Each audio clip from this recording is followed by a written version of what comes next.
धनगाव रस्त्यामध्ये सांचेली घाटात रात्रीच्या धुवाधार पावसामुळे दगडी कसडलेली आहे। पूर्ण रस्ता ब्लॉक झालेला आहे, हे बघू शकता।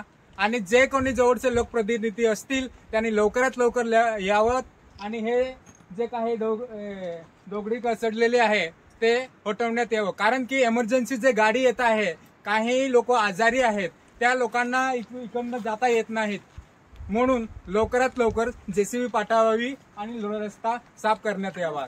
आणि हे बघू शकता, पूर्ण रस्ता ब्लॉक झालेला आहे, एवढे मोठे दगड कसडलेले आहेत आणि इकडे बघू शकता एवढे सारे लोक आहेत आणि हा रस्ता पूर्णपणे ब्लॉक झालेला आहे।